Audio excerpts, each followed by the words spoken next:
Hi, everybody. I'm Tim Howes, and I'm really pleased to be joined by Holly. Hi, Holly, and Paloma. Hi, Paloma. Today, we're really excited to join you for a Q&A discussion about empowering gender equality and female leadership in the workplace. So first off, welcome team, and thank you for joining the panel.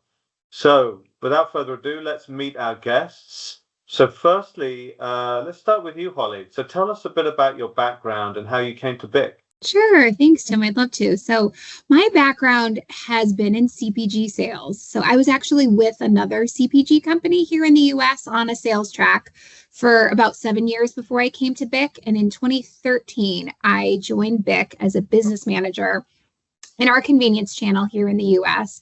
And then from there, I was always just open to growth, open to the next opportunity. So after doing that for a couple of years, I took on a larger customer here in the US, Staples, which is one of our top stationery customers. So that was a really great opportunity for me to grow in my career.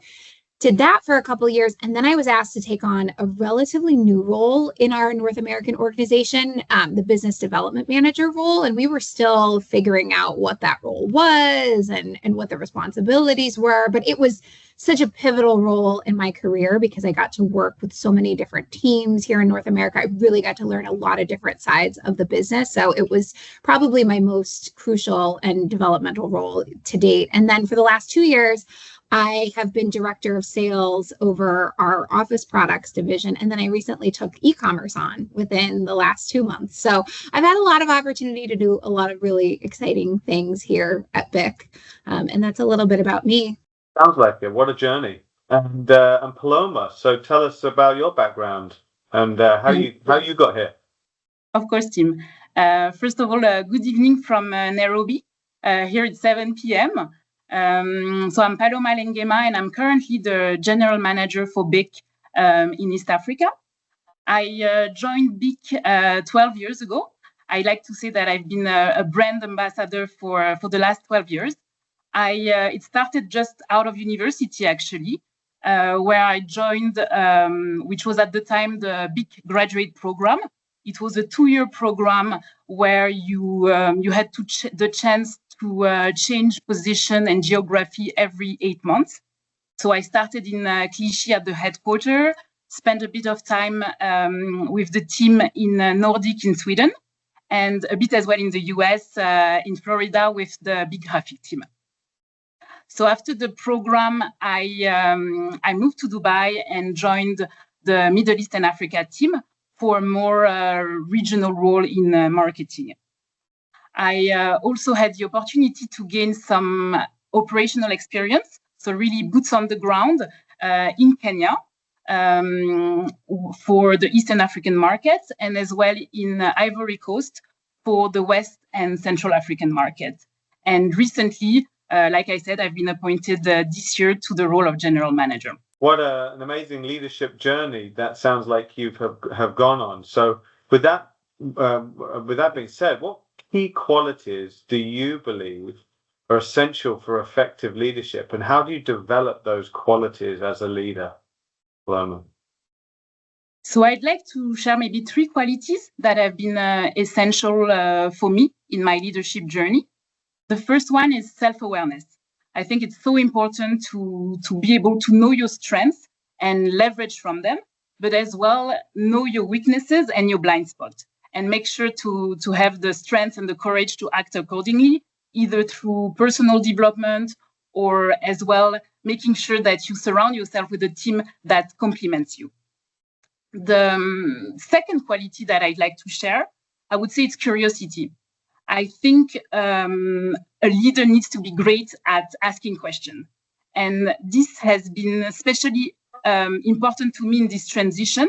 So moving from a marketing manager to a general manager, transitioning from being, the expert in your field to then relying to other expertise to make decisions. So I've been asking a lot of questions, just first to better understand, the processes, the ways of working in the different departments, especially the ones I've been less familiar with, and also asking questions to help the team come within themselves with an answer to the different problems they might have. And I would say the final one, I think that a leader, an effective leader, needs to set the pulse. First of all, of course, having a clear vision, but most importantly, being able to articulate that vision to the team. And finally, showing up every day with, passion and enthusiasm to the organization. Yeah, I would say those are the three ones for me. Yeah, that's great. And same question to Holly. So what do you believe is really essential for effective leadership? And what have you done to develop yourself into the leadership role you're in right now? Yeah, everything that Paloma mentioned, I think, is so important. I mean, one of the things that really resonates with me is curiosity, which you mentioned, Paloma. I mean, I think a great leader knows that they cannot possibly know everything, doesn't try to give the illusion that they know everything, and really leans on those key people who are experts in their area to provide advice and counsel, but then also is open to a lot of different perspectives to get, different ideas, includes everyone in the decision-making process, and really looks at things from many different angles. I also think just authenticity, transparency. I mean, when a leader shares with you honestly the challenges and their plan to overcome them, that's always really motivating. And then Paloma also mentioned setting the tone, which I think is so crucial. Also, the best leaders that I've had have always been the ones that empowered the team and motivated the team by giving us that sense that, like, we know you can do this, and I'm here to support you, and you almost want to go above and beyond for those leaders because they put so much confidence in you. And those are the leaders that I've loved working for, and something that I always try to keep in mind with my team. But for me, when I think about leadership, it really is like a skill and a muscle that everybody has the capacity for. It's really just something that you have to actually practice and develop, like with any skill. So I think it's not even necessarily so much about your title or like forward trajectory movement in your career. I think it's something that you can practice at any role and take on those opportunities to demonstrate some of those key leadership qualities. That's great. I couldn't agree more. Something that's very important in anyone's professional journey is mentorship, either being a mentor or being a mentee. Paloma, can you share with us a memorable mentorship experience that you have had during your career? Yes, of course. I think, first of all, I've always sought out mentors or role models that had the time, first of all, that they were successful, but also had the time to share with me their insights. And mentors, I always like mentors because they give you a different perspective. And you can be sometimes your worst critic, and that can limit your potential. And in that sense, I have an example, and a key example for me. So in 2018, I was offered the position of marketing manager and the possibility to move to Kenya. And initially, I refused. I had never been to Kenya. It seemed so far away, so I refused. And a person at BIC that I consider a mentor, and that really has been a guiding presence throughout my career, really encouraged me to reconsider. He took the time to help me see through, I would say, beyond that fear of the unknown, and also kind of highlighted all the benefits that move could make to my career. And fast forward 5 years later, of course, I accepted the challenge. I moved to Kenya, and I transitioned from marketing to general manager. And I would say that even at a personal level, this experience has been so rewarding.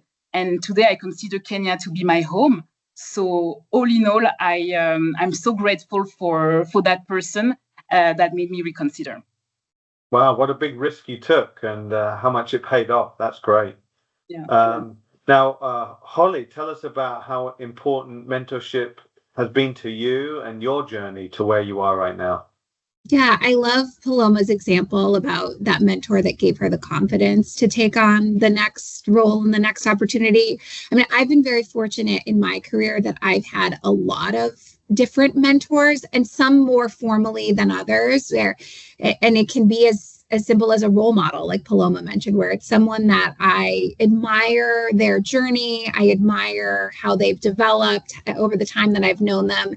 And I really just look to them for, this is the person that I want to be like, and I want to pick out some of those key qualities that I see them demonstrating and really work on those within myself.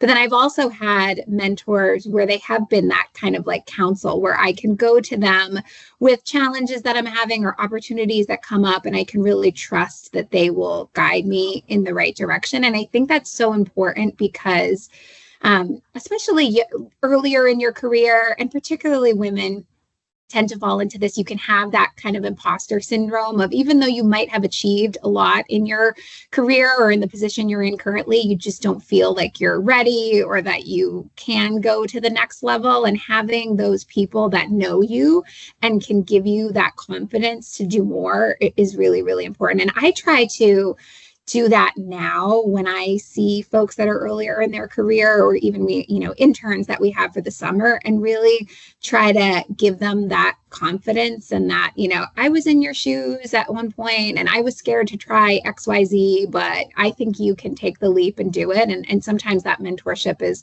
all you need to push you to the next level. Great message. So Holly, you've experienced very recently some significant career growth.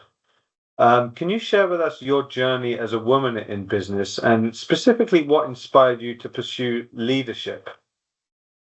Yeah, that's a great question. I don't know that I ever set out to pursue leadership. I think the theme of my career has been just always say yes. So I always knew whatever I was doing that I wanted to grow and that I wanted to keep learning and not stay stagnant and always challenge myself. But I never had an end destination in mind of like, here's my 5-year plan. This is where I want to be. But what I've always done is I've always let my managers and my leadership team know that I was open for growth. And then when the next opportunity came, I always said yes. And there were many times, similar to what Paloma, you just mentioned about your leap that you took, there were a lot of times where I wasn't sure how it was going to work out. And I was really nervous to see what it would bring. But I think when you leave yourself open to take those leaps, you surprise yourself with what you can do and how much you enjoy it. And that's what has kind of led me here. And like just recently, I mentioned that e-commerce became part of my responsibility, which is a totally new arena for me and my team. And we're learning a lot. And fortunately, I have some really great mentors who can lead me on that journey. But again, it's like, opportunities come, and if you say yes to them, that's how you really continue to grow. Yeah, sure. And so Paloma, what inspired you to pursue leadership? I think it's very similar to what Holly has shared, is always being open to the next opportunity. And I think I've also always wanted to make an impact. So each time I changed role very quickly in a short term, I wanted to make an impact. I wanted to make something different that would leave my mark, if I can use that saying from BIC. And I think also I wanted to to have that sense of loyalty, feeling of belonging to a team and making sure not to disappoint the team. So I think those two elements really made me pursue leadership.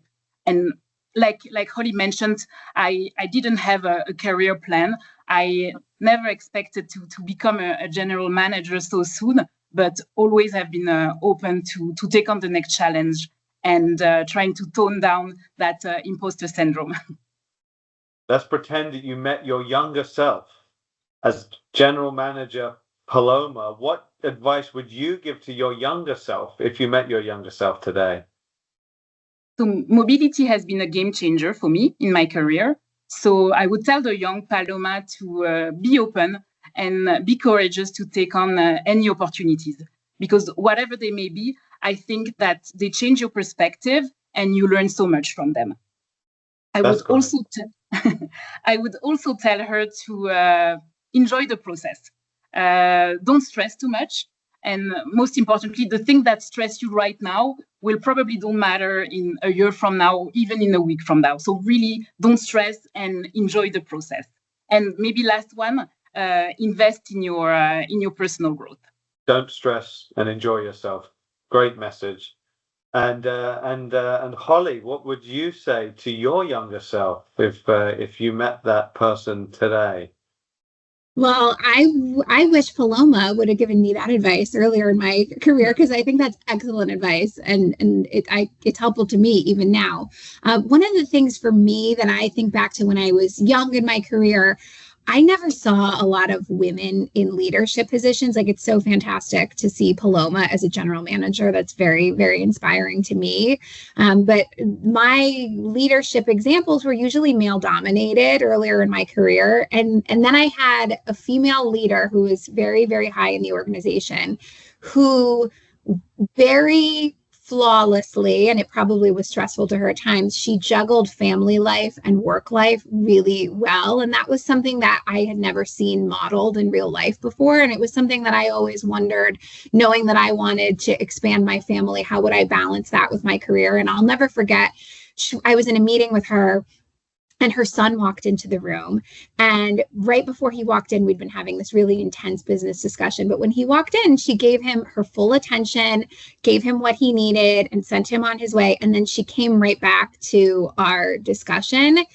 And it just gave me this inspiration of, you can do all things that you want to do. Just be fully present in where you are at the moment and where you invest your time when you're in that moment. So when you're at home with your family, be fully present. When you're at work, give it your all and be present there. But ultimately, I guess the advice would be, don't limit yourself, because there's a lot that you can do. Thank you very much, Holly and Paloma, for a great and very inspiring conversation. Thanks everyone else for watching, and be sure to tune in for our next panel discussion. Bye, everyone. Thank you. Bye-bye. Thank you.